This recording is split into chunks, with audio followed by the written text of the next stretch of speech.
ఈ రోజు వీడియోలో కోడిగుడ్డుతోటి నేను ఒక ప్రయోగం చేశాను. నాకైతే ఇది పెద్ద ప్రయోగం అనే చెప్పాలి మీ అందరికి.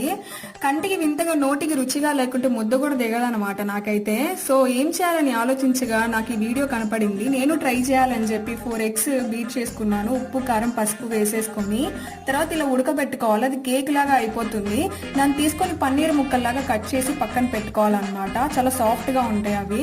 తర్వాత కడాయిలోకి 2 గంటల నూనె వేసుకొని తాలింపు గింజలని వేసేసి అవి వేగిన తర్వాత పచ్చిమిర్చి కరివేపాకు అలాగే ఉల్లిపాయలు వేసి అవి కూడా బాగా ఫ్రై చేసుకోవాలి. అవి ఫ్రై అయిపోయిన తర్వాత అల్లం వెల్లుల్లి పేస్ట్ వేసి పచ్చి వాసన పోయేదాకా వదిలేయండి. తర్వాత మనం కట్ చేసి పెట్టుకున్న ఎగ్ క్యూబ్స్ కూడా వేసేసి ఇట్లాగా మంచిగా ఉప్పు పసుపు వేసేసి వెల్లుల్లి కారం వేసుకొని మంచిగా వేయించుకోండి. తర్వాత అన్నంలోకి తింటే మంచిగా ఉంది. అసలు నా ప్రయోగం మీద నాకే డౌట్ వచ్చింది, ఇంత బాగా చేశానా అని. మీరు ట్రై చేయండి ఇలాగా. నా వీడియో నచ్చితే లైక్ చేసి నా ఛానల్ కి సబ్స్క్రైబ్ చేసుకోండి.